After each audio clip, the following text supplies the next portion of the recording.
ಕುಸುಮಾರ್ಪಿಸುವೆ ಗುರುಲಿಂಗೇಶ್ವರನೇ.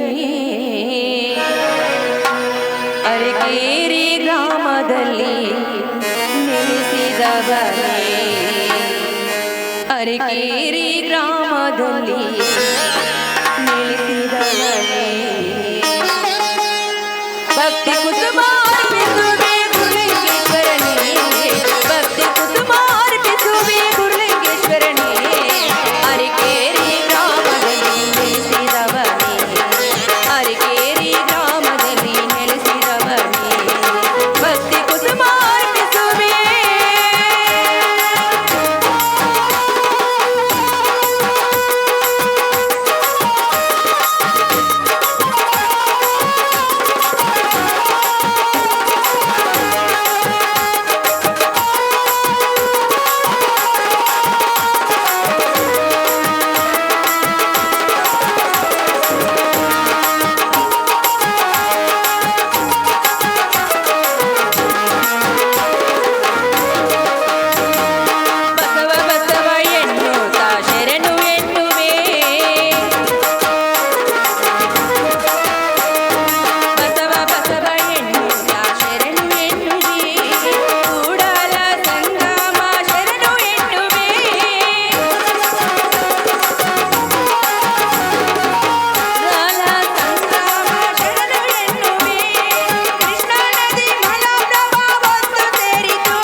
ದೇವ ಗುರುಲಿಂಗೇಶ್ವರ, ನಿನ್ನ ಕರುಣಾಮಯ ಅಂತ. ಆದರೆ ಈ ನಮ್ಮ ಬಾಳಿನಲ್ಲಿ ರಾಮ ಲಕ್ಷ್ಮಣ ಅಂತಾರವ ನಮ್ಮ ಅಣ್ಣಂದರ ಬಾಳು ಕಾಪಾಡೋ ಭಾರ ನಿನ್ನದೇ ಕೂಡಿದೆ ತಂದೆ, ನಿನ್ನದೇ ಕೂಡಿದೆ. ದೇಶಕ್ಕಾಗಿ ಹೊರಟಿರುವ ನನ್ನನ್ನ ಹಿರೇಹಣ್ಣನಿಗೆ ಮಿಲಿಟರಿಯಲ್ಲಿ ಭರ್ತಿ ಆಗಿ, ಅದೇ ದೇಶಕ್ಕಾಗಿ ಕಾರ್ಗಿಲ್ಗಾಗಿ ಯುದ್ಧಕ್ಕಾಗಿ ಹೊರಟಿರುವ ನನ್ನ ಅಣ್ಣನಿಗೆ ಸರ್ವಶಕ್ತಿಯನ್ನು ಕೊಟ್ಟು ಕಾಶ್ಮೀರದ ಕದನದಲ್ಲಿ ಗೆದ್ದು ಜಯಶಾಲಿಯಾಗಿ ಬರಲಿ ಎಂದು ನನ್ನ ಅಣ್ಣನಿಗೆ ಆಶೀರ್ವಾದ ಮಾಡು ತಂದೆ, ನಿನಗೆ ಕೈ ಮುಗಿದು ಬೇಡಿಕೊಳ್ಳು.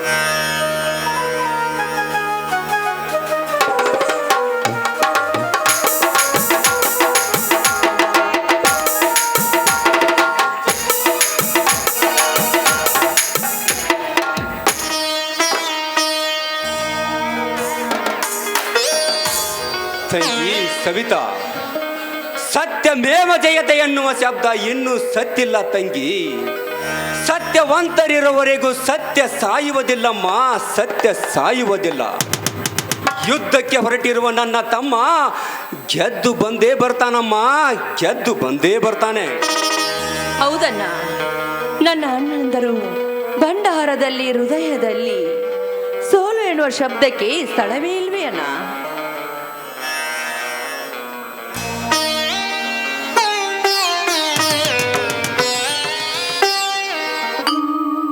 ತಂಗಿ ಸವಿತಾ, ಪೂಜೆ ಆಯ್ತೇನಮ್ಮ? ಆ ಮಾರುತೇಶ್ವರನಲ್ಲಿ ಏನಂತ ಬೇಡಿಕೊಂಡೆ? ನೋಡಣ್ಣ, ನನ್ನ ಅಣ್ಣ ಕಾರ್ಗಿಲ ಯುದ್ಧಕ್ಕಾಗಿ ಹೊರಟಿರುವಾಗ ಅವನು ಜಯಶಾಲಿಯಾಗಿ ಬರಲಿ ಎಂದು ಆ ದೇವರಲ್ಲಿ ನಾನು ಬೇಡಿಕೊಂಡೆ. ತೆಗೆದುಕೊಳ್ಳಣ್ಣ ಪ್ರಸಾದವನ್ನು.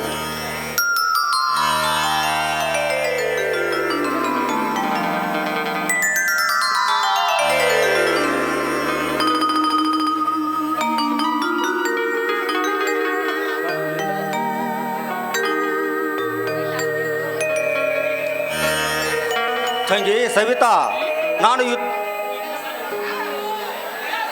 ತಂಗಿ, ಈ ನಿನ್ನ ಪ್ರಸಾದ ನಾನು ಯುದ್ಧದಿಂದ ಮರಳಿ ಬರುವವರೆಗೂ ಸದಾ ನನ್ನ ಮೇಲೆ ಪ್ರೀತಿಯ ಉಸಿರಾಗಿರಲಮ್ಮ, ಉಸಿರಾಗಿರಲಿ. ಅಣ್ಣ, ನೀನು ಯುದ್ಧದಲ್ಲಿ ಹೊರಟೋದ್ರೆ ಒಂದು ಕಡೆ ಸಂತೋಷವಾದರೆ, ನೀನು ನನ್ನ ಬಿಟ್ಟು ಯುದ್ಧಕ್ಕೆ ಹೊರಟಿದೆಯಲ್ಲ, ನನಗೆ ದುಃಖವಾಗ್ತಿದೆಯಣ್ಣ. ಹುಚ್ಚಿ, ನನ್ನ ತಮ್ಮ ಭಾರತದ ನೆಲವನ್ನು ನುಂಗಲು ಬಂದಿರುವ ಪಾಕಿಸ್ತಾನದ ವಂಚಕರನ್ನು ಒದ್ದು ಓಡಿಸಲು ಹೊರಟಿದ್ದಾನಮ್ಮ, ಶಿಸ್ತಿನ ಸಿಪಾಯಿಯಾಗಿ. ಅವನ ಶಕ್ತಿಯ ಮೇಲೆ ನನಗೆ ನಂಬಿಕೆ ಇದೆಯಮ್ಮ.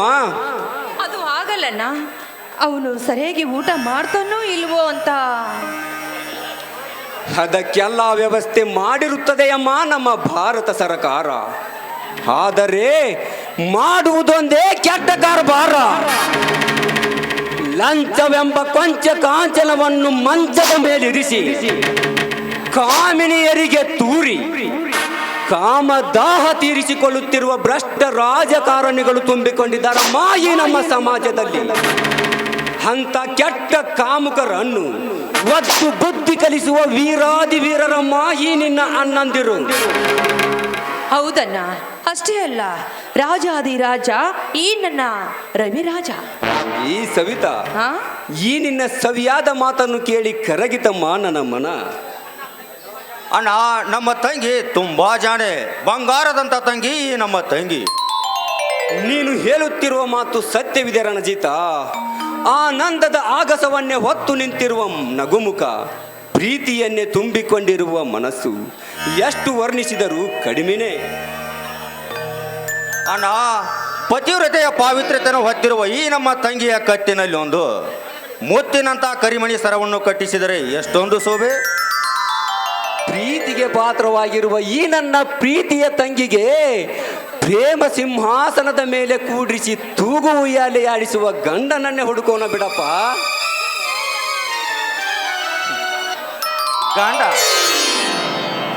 ಗಂಡ ಎಂದ ಕೂಡಲೇ ಮುಖದ ಮೇಲೆ ಕಳೆನೇ ಬೇರೆ ಆಯ್ತಲ್ಲ ತಂಗಿ.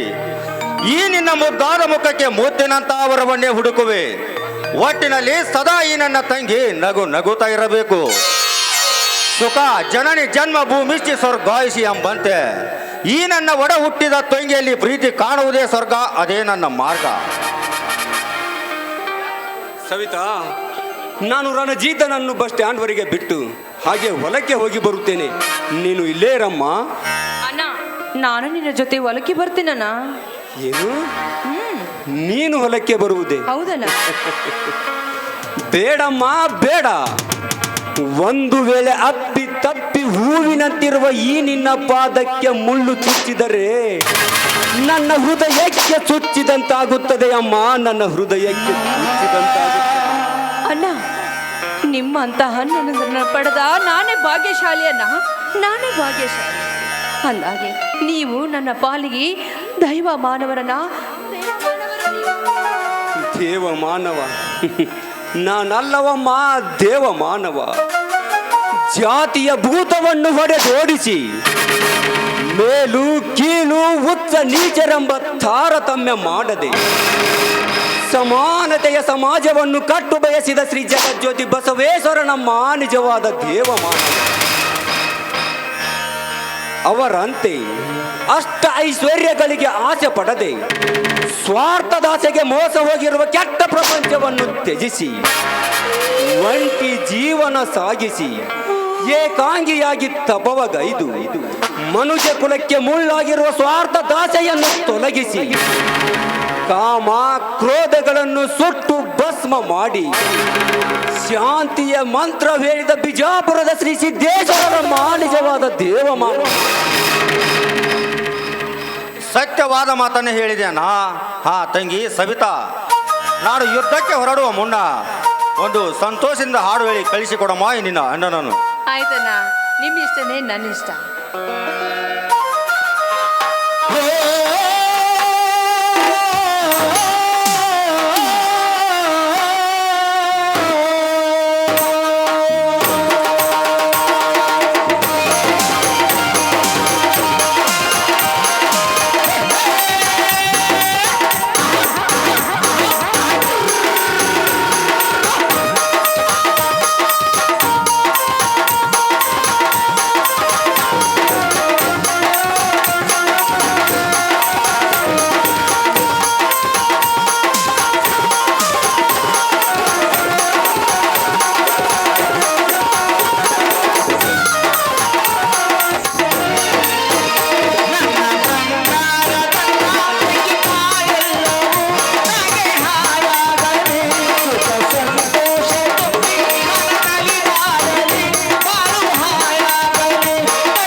ತಂಗಿ ಸವಿತಾ, ಈ ನಿನ್ನ ಪ್ರೀತಿಯ ಹಾಡು ಕಟ್ಟಿತಮ್ಮ ನಮ್ಮ ಹೃದಯದಲ್ಲಿ ಜೇನಿನ ಗೂಡು.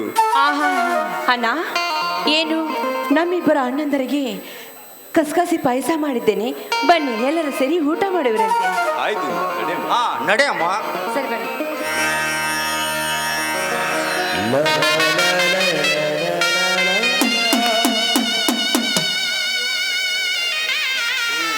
ಶಶಾಂಕ್ ಬಾರು, ಬಹಳ ದಿನಗಳ ನಂತರ ಈ ಸ್ನೇಹಿತನ ನೆನಪಾಯಿತೇನು?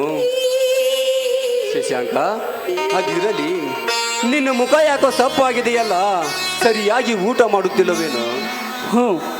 ಸಾಲ ಎಂಬ ಸೂಲ ಈ ಬಡವನ ಕುತ್ತಿಗೆ ಕತ್ತನ್ನೇ ತಾಡ್ತಿದೆ ರವಿರಾಜ್. ಅಂದಾಗ ಹೊಟ್ಟೆ ತುಂಬ ಅನ್ನ ಎಲ್ಲಿ ಸಿಗಬೇಕಪ್ಪ, ಎಲ್ಲಿ ಸಿಗಬೇಕು? ಹಾಗಾದ್ರೆ ನೀನು ದಿನಾಲು ಕೂಲಿ ಕೆಲಸಕ್ಕೆ ಹೋಗುವುದು? ಸಾಲಕ್ಕೆ ಮೂಲವಾಗಿರುವುದು ಈ ಬಡತನದ ಬಾಳು, ಕಣ್ಣೀರಿನ ಗೋಳು. ಕೂಲಿ ಮಾಡಿ ಕೈ ಚಾಚಿ ಕಾಸು ಕೇಳಿದರೆ ಕುತ್ತಿಗೆ ಕೈ ಕೊಟ್ಟು ಒತ್ತಿ ಬಿಡ್ತಿದ್ದಾನೆ ಶಿವಕಾಂತ ಗೌಡ.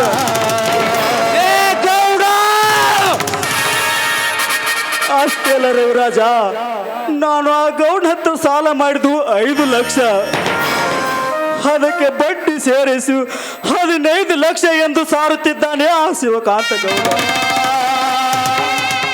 ಸಾಲ ತೀರಿಸಲು ನಿನ್ನಿಂದ ಆಗದು, ನಿನ್ನ ತಂಗಿಯನ್ನು ನನ್ನ ಮನೆ ಕೆಲಸಕ್ಕೆ ಕಳಿಸಿಕೊಡಿ.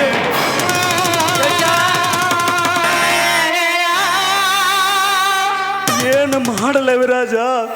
ಸಾಲ ಎಂಬ ಭಾರ, ಈ ಬಡತನ ಎಂಬ ಭೂತ ಈ ಬಡವನಿಗೆ ನೀರು ಒಳಗಿದೆ.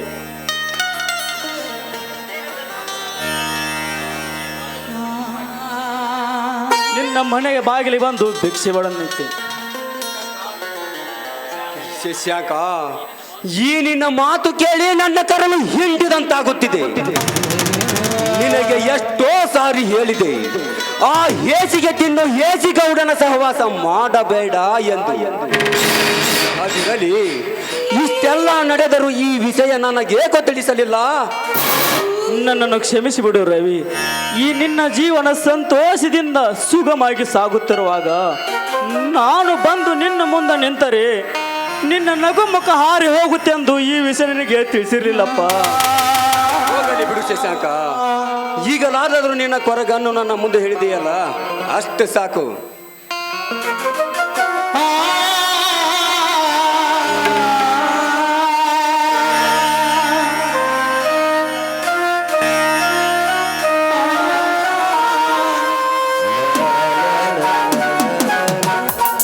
ಯಾವಾಗ ಬಂದೆ ಶಶಾಂಕ್? ಈಗಲೇ ಬಂದೆ ರಂಜಿತ್. ರವಿರಾಜ, ನೀನು ತುಂಬಾ ಅದೃಷ್ಟವಂತರಪ್ಪ. ತಮ್ಮ ತಂಗಿ ಜೊತೆ ಇಷ್ಟೊಂದು ಅನ್ಯೋನ್ಯವಾಗಿ ಸಂತೋಷದ ಸಾಗರಲ್ಲಿ ತೇಲಾಡ್ತ ಅಣ್ಣನೆಂದರೆ ನೀನೇ ರವಿರಾಜ್, ನೀನೇ. ಆದರೆ ನನ್ನ ಜೀವನದಲ್ಲಿ ಬಡತನ ಎಂಬ ಭೂತ ಬಿರುಗಾಳಿಯಾಗಿ ನನ್ನ ನೆಮ್ಮದಿಯನ್ನು ಹಾರಿಸ್ಕೊಂಡು ಹೋಗಿಬಿಟ್ಟಿದ್ದೆಪ್ಪ, ಹಾರಿಸ್ಕೊಂಡು ಹೋಗಿಬಿಟ್ಟಿದ್ದೆ. ಇತ್ತೊಬ್ಬ ತಂಗಿಗೆ ಪ್ರೀತಿಯಿಂದ ಮಾತು ಹೇಳದಷ್ಟು ಮೂಕನಾಗಿ ನಾನು ನಿಜವಾಗ್ಲೂ ನತ ದುಷ್ಟವಂತ ರವಿರಾಜ್, ದುಷ್ಟವಂತ. ಹೇ ಹುಚ್ಚಪ್ಪ, ಯಾರು ಅದೃಷ್ಟವಂತರು? ನಾನು ಅದೃಷ್ಟವಂತನೇ ಅಲ್ಲ ಕಣೋ, ಅಲ್ಲ. ಈಗಿನ ಕಾಲದಲ್ಲಿ ಕಾಮುಕರಾಗಿ ದುಡ್ಡಿನ ದರ್ಪದಲ್ಲಿ ಸರ್ಪವಾಗಿ ದೌರ್ಜನ್ಯ ತೋರುತ್ತಿರುವ ದುಷ್ಟರು ಅದೃಷ್ಟವಂತರು. ದೇಶ ರಕ್ಷಣೆಗಾಗಿ ವೀರರು ಹೋರಾಡುವುದು ಇಲ್ಲಿ ಭ್ರಷ್ಟ ರಾಜಕಾರಣಿಗಳು. ಶಶಾಂಕ, ನಮ್ಮ ದೇಶದ ಸಲುವಾಗಿ ಎಷ್ಟೋ ಜನ ವೀರ ಯೋಧರು ತಮ್ಮ ಪ್ರಾಣವನ್ನೇ ಪಣಕ್ಕಿಟ್ಟಿದ್ದಾರೆ. ಅಂಥದರಲ್ಲಿ ಪುಲ್ವಾಮಾ ದಾಳಿಯಲ್ಲಿ 40 ಜನ ವೀರ ಯೋಧರು ತಮ್ಮ ಪ್ರಾಣವನ್ನೇ ಪಣಕ್ಕಿಟ್ಟಿದ್ದಾರೆ. ಅಂಥವರ ಬಗ್ಗೆ ಒಬ್ಬನಾದರೂ ಯೋಚಿಸುತ್ತಾನೇನು? ಇಲ್ಲ ಇಲ್ಲ, ತಮ್ಮದೇ ಆದ ಲೋಕದಲ್ಲಿ ಹಾರಾಡುತ್ತಾರೆ ಈ ಲೋಕದ ಬಂಡರು, ಕೈಲಾಗದ ಚಂಡರು. ನೀನು ಹೇಳುವ ಮಾತು ನಿಜವಿದೆಯಣ್ಣ, ಆದರೆ ಸತ್ಯವೆನ್ನುವ ಉಸಿರು ನಿಮ್ಮಿಬ್ಬರ ಸ್ನೇಹದಲ್ಲಾದ್ರೂ ಇದೆಯಲ್ಲ, ಅಷ್ಟೇ ಸಾಕು. ರಂಜಿತ್, ಸತ್ಯದ ಸಾಹಸ್ಯಪ್ಪ ನಿನ್ನ ಅಣ್ಣ. ಬಡವರ ಬಂದು ಈ ಹಳ್ಳಿಯ ಹುಲಿ. ಹೋಗ್ಲಿ ಬಿಡು ರವಿ, ಸಮಾಜದ ಹಾಳುಗೋಡೆ ನಮಗೇಕೆ? ಶಶಾಂಕ, ನೀನು ನನಗಿಂತಲೂ ಹೆಚ್ಚು ಓದಿದವನು. ನಿನ್ನ ವಿದ್ಯೆಗೆ ಬೆಲೆ ಕೊಟ್ಟಿದ್ದೇನೋ ಈ ಸಮಾಜ. ಲಂಚದಾಸೆಗಾಗಿ ನಿನ್ನ ಭವಿಷ್ಯವನ್ನೇ ಹಾಳು ಮಾಡಿಬಿಟ್ಟರಲ್ಲೋ ಭ್ರಷ್ಟ ಅಧಿಕಾರಿಗಳು. ಶಶಾಂಕ, ಇಲ್ಲಿ ದುಡ್ಡಿದ್ದವನು ದಡ್ಡನಿದ್ದರೂ ದೊಡ್ಡವನೆಂದು ಕರೆಯುತ್ತದೆ ಈ ನಿನ್ನ ಹಾಳು ಸಮಾಜ. ರಾಜಕೀಯ ಮಾಡುವುದಕ್ಕಾಗಿ ಕೋಟಿ ಗಂಟಲೆ ಖರ್ಚು ಮಾಡಿ ರೈತನಿಗೆ ಮೋಸ ಮಾಡಿ ಕೈಯಲ್ಲಿ ಬಾಟ್ಲಿ ಕೊಟ್ಟು ಓಟು ಹಾಕು ಎಂದು ಹೇಳುತ್ತಿವೆ ಈಗಿನ ರಾಜಕೀಯ ಪಕ್ಷಗಳು. ಕೈಯಲ್ಲಿ ಬಾಟ್ಲಿ ಕೊಟ್ಟ ಕ್ಷಣ ಕುಡಿದ ಮತ್ತಿನಲ್ಲಿ ಮಾಡಿಕೊಂಡ ಮಡದಿ ಎಣ್ಣೆ ಮರೆಯುತ್ತಿದ್ದಾರೆ ಈ ನಮ್ಮ ಸಮಾಜದ ಯುವ ಪುರುಷರು. ಬೊಂಬೆಯಂತೆ ಕುಣಿದು ಕುಪ್ಪಳಿಸುತ್ತಿದೆ ಈ ನಿನ್ನ ಹುಚ್ಚು ಸಮಾಜ. ನೀನು ಹೇಳಿದ ಒಂದೊಂದು ನುಡಿ ಸತ್ಯದ ಉಸಿರು ಹೇಳುತ್ತಿದ್ದ ರವಿರಾಜ್. ಆದರೆ ಆ ಅನ್ಯಾಯನ ಅಡಗಿಸಲು ಅವನು ಯಾವಿದ್ದಾನೆ ಈ ಊರಲ್ಲಿ ಸೂರ. ರವಿರಾಜ, ಸಮಾಜದ ಮೂಲೆಗಳಲ್ಲಿ ತುಂಬಿಕೊಂಡಿದೆ ಅನ್ಯಾಯ ಅಂದಾಗ ಒಬ್ಬರಿಂದ ಸಾಧ್ಯನಪ್ಪ ಧರ್ಮವನ್ನು ಬೆಳೆಸಲು. ನುಡಿಯದಿರು ಶಶಾಂಕ, ಅಸಾಧ್ಯ ಎಂಬುವ ಮಾತನ್ನು ಈ ಬಂಡ ಪುಂಡ ಪುಡಾರಿಗಳಿಗೆ ಗಂಡುಗಲಿಯಾಗಿ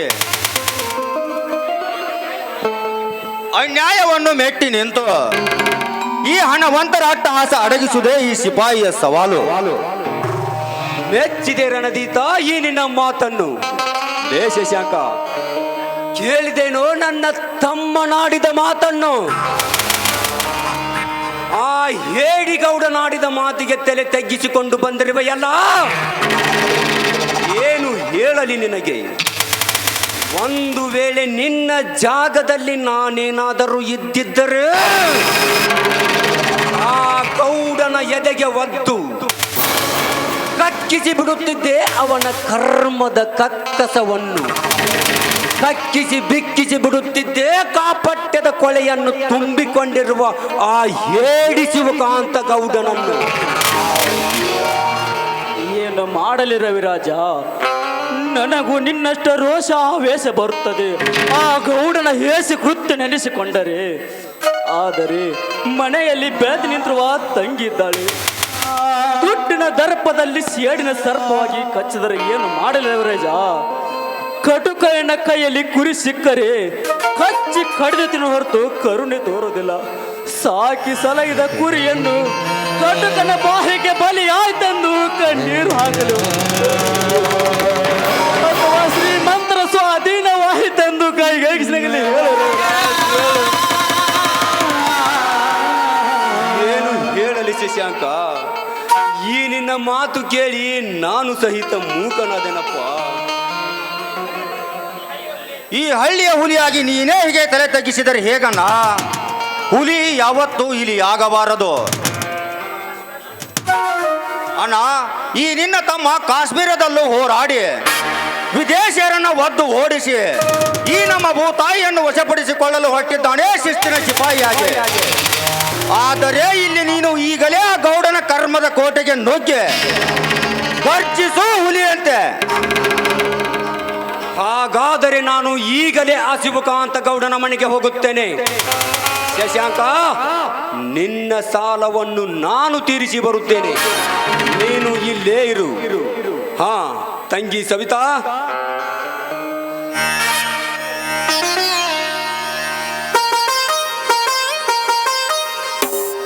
ಇವನು ನನ್ನ ಪ್ರಾಣ ಸ್ನೇಹಿತ ಶಶಾಂಕಮ್ಮ. ಅವನಿಗೆ ಊಟ ಮಾಡಿಸಮ್ಮ. ಆಯ್ತು ಅಣ್ಣ. ಹಾ ರಣಜಿತ್, ನಿನ್ನನ್ನು ಹಾಗೆ ಬಸ್ ಸ್ಟ್ಯಾಂಡ್ವರೆಗೂ ಬಿಟ್ಟು ಹೋಗುತ್ತೇನೆ, ಬಾರಪ್ಪ. ಅಣ್ಣ, ನೀನು ಬರುವಾಗ ನನಗೆ ಇಷ್ಟವಾದ ಸೀರೆ ಮತ್ತು ಮಲ್ಲಿಗೆ ಹೂವನ್ನು ತೆಗೆದುಕೊಂಡು ಬಾರಣ್ಣ. ಆಯ್ತಮ್ಮ ನನ್ನ ಮುದ್ದು ತಂಗಿ, ನಿನಗಿಷ್ಟವಾದ ಸೀರೆ ಹೂ ತಪ್ಪದೇ ತರುತ್ತೇನೆ. ನೋಡೋಣ, ಸರಿಯಾಗಿ ನೀನು ಊಟ ಮಾಡಬೇಕು ಮತ್ತು ನಿನ್ನ ಆರೋಗ್ಯದ ಬಗ್ಗೆ ಚೆನ್ನಾಗಿ ನೋಡಿಕೊಳ್ಳಬೇಕು. ಅಷ್ಟೇ ಅಲ್ಲ, ಆಗಾಗ ನೀನು ನನಗೆ ಪತ್ರ ಬರಿತಾ ಇರಬೇಕು. ನೋಡು, ಸೀತಾ ನಗಡೆ ಬಂದರೆ ನೀನು ಸೊಂಟೆ ಚಹಾ ಕಾಯಿಸಿಕೊಂಡು ಕುಡಿಯಣ್ಣ. ಆಯ್ತಮ್ಮ, ನೀವು ಹೇಳಿದಾಗೆ ಮಾಡುತ್ತೇನೆ. ಅಣ್ಣ, ಒಂದು ಸ್ವಲ್ಪ ಬಂದೆ ತಾಳಣ್ಣ.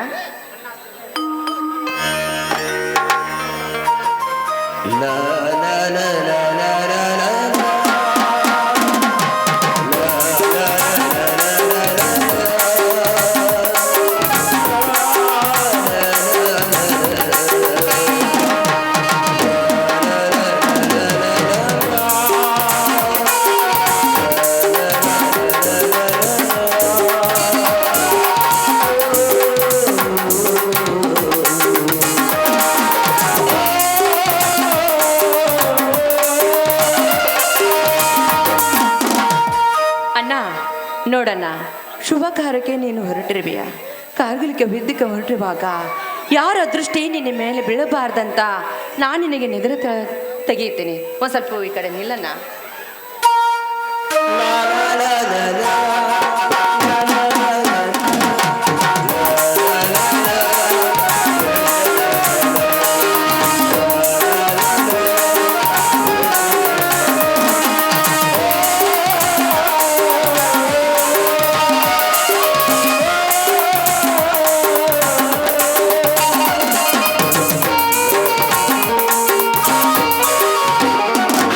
ಅಣ್ಣ, ಯಾರ ಕಣ್ಣು ನಮ್ಮ ಅಣ್ಣಂದ್ರ ಮ್ಯಾಗ ಬೀಳಬಾರ್ದಂತ ನಾನು ನಿನಗೆ ದೃಷ್ಟಿ ತೆಗೆದೆ ಅಣ್ಣ.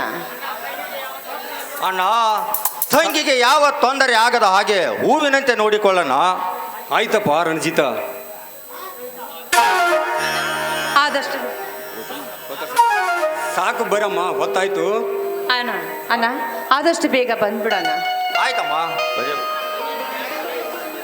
ಹಾ ತಂಗಿ, ನಾನಿನ್ನು ಬರಲೇನಮ್ಮ. ಆಯ್ತು ಅಣ್ಣ, ಹೋಗಿ ಬಾ. ಆಶೀರ್ವಾದ ಮಾಡಮ್ಮ. ತಂಗಿ, ಈ ನಿನ್ನ ಆಶೀರ್ವಾದ ಒಂದು ನನಗಿದ್ದರೆ ನನಗಾಗುವ ತೊಂದರೆ ಯಾವುದೂ ಇಲ್ಲಮ್ಮ. ಹೋಗಿ ಬಾ ರಂಜಿತ್, ಯುದ್ಧದಲ್ಲಿ ಗೆದ್ದು ಜಯಶಾಲಿ ಆಗು, ಕನ್ನಡ ನಾರಿ ಹೆಮ್ಮೆ ಪುತ್ರನಾಗು ರಂಜಿತ್. ಆ ಗುಲ್ಲಿಂಗೇಶ್ವರ ಸರ್ವಶಕ್ತಿ ನಂದು ಬೇಡಿಕೊಳ್ಳುವೆ. ಹಾ ತಂಗಿ ಸವಿತಾ, ನಾನಿನ್ನು ಬರುತ್ತೇನಮ್ಮ. ಆಯ್ತಣ್ಣ, ಹೋಗಿ ಬರೋಣ.